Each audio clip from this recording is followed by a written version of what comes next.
Just a couple minutes here, see if people jump in here. Do a little adjustment here.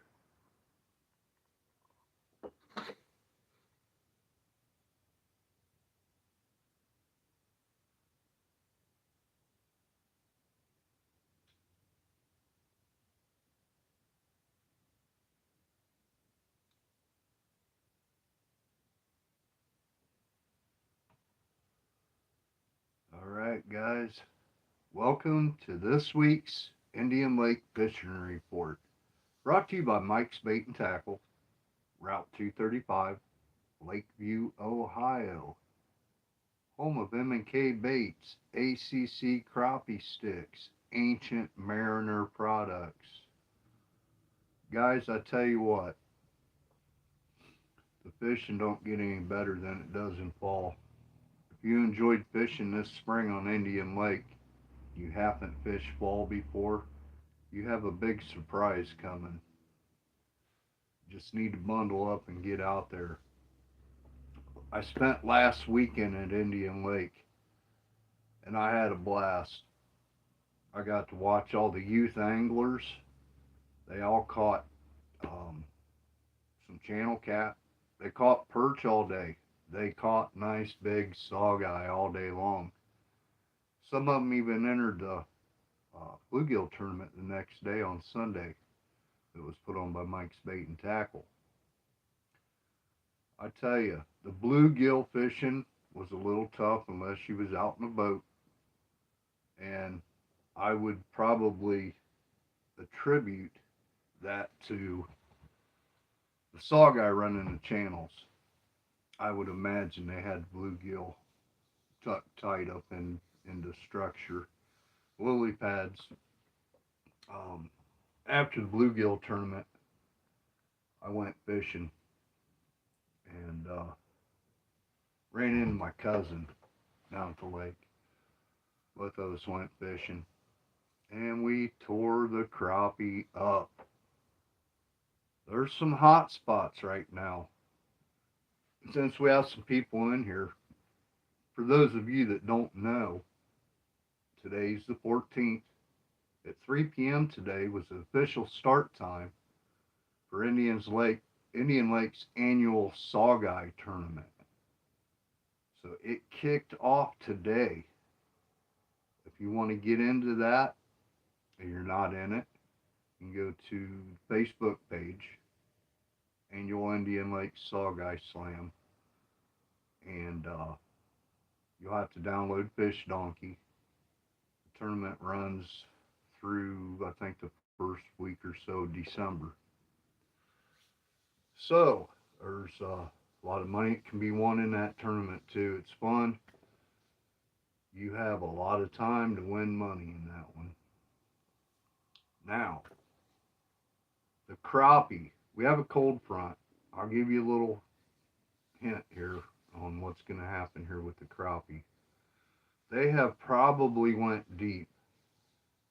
When I was down there, some crappie were being caught at Moundwood sporadically in the channel. So I've been crappie fishing for a good part of the week, and I've caught a lot of crappie. And they've been all over the water column. They've been chasing baits. This time of year, in the summer, fry were hatched. This time of year, they're going to be maybe 2 to 3 inches long. So that's the size of bait the crappie are chasing at the current time. So you want to, as they say, match the hatch. You want to try to throw something that's going to be similar to what they're chasing right now. So with this cold front, that's going to change the crappie pattern a little bit. It will drive them a little bit deeper. It may drive them out a little bit further.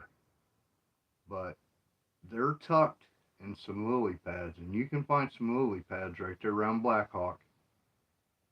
Slow your presentation down. Fish just a little bit deeper. It's possible they could be up shallow still. I was fishing about 3 foot deep, and they were hitting minnows and waxworms on a jig on a slow retrieve.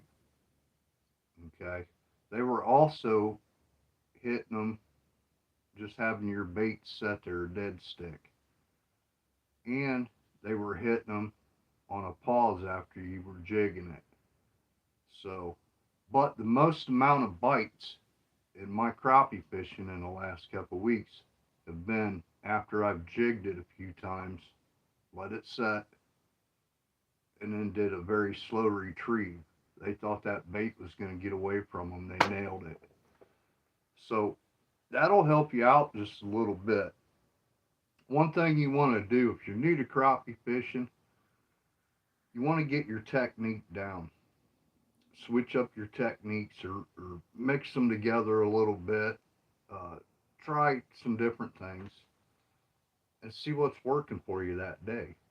Like I've always said, the very first crappie you catch that day is going to be the very most important crappie that you catch, because that one's going to tell you exactly what they want.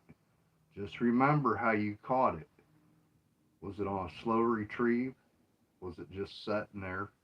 Or was you jigging the heck out of it and then a pause? Boom. Just remember how you caught that first one. Okay. Now we're into Sauger season. I'm telling you, it's fun. Them guys got me targeting Sauger. I've caught Sauger every time I've been down there, just about unintentionally. Fishing, I have my own techniques of way I fish. I mix bag fish. I enjoy catching all kinds of different things. And I usually end up catching one or two every time I'm down there. And but they've got me targeting them. I actually picked up some swim baits, and I may get into a little bit heavier here. Matter of fact, I got somebody making me some swim baits right now. Um, we'll see. We'll see what they do. But saugeye fishing, just like crappie fishing, that's a whole nother ball game. They can be very finicky like crappie, and you'll have to adjust your patterns, your baits, patterns, time of day. Um, these crappie were hitting just about any time of day, but they were coming on really strong after about 5 p.m. Saugeye are kind of like that too. You can catch them sporadically on and off all day long, but they'll really turn on towards the evening or during a storm or a windy day. Typically, you want to have your face into the wind, facing the wind, which is not enjoyable, but you need to dress for it. Um, Sometimes they like it really miserable, um, but you can get onto a bunch of them. They may turn on for an hour and turn off, or 2 hours, or you may catch them all day long. But I think the further we get into fall, into the winter transition, that bite changes a little bit. The hours change on it. Um, you know, they'll turn on and off at different times. Different changes in wind can turn them off or turn them on. Crappie are the same way. But a perch are also biting on minnows and waxworms on the jig. Drop shot. The kids were catching all their saugeye and perch on a drop shot rig. If any of you watched Indian Lake Fishing Reports this week with Tosh, I think he showed that drop shot rig that he set them up with. All the kids had very good success catching mixed bags. So there have been some, let's see, there's been a flathead, big flathead. I think John caught a flathead while he was targeting saugeye on a stick bait, I believe. So that does happen. Be prepared. Make sure you got a grip on that pole. Channel cats have been caught that way too here lately. So there's a lot of things that are chasing bait. Um, Follow the bait. If you see the bait, follow the bait. More than likely, there's a school fish chasing them. So you want to get right in there with them. That is the most I can give you this week, and that's a lot. The fish are biting. That fall bite is on. It's the hot bite. You got to get out there and spend a little bit of time. You may have to move around, but you're going to find them. Till next week, tight lines and solid hook sets.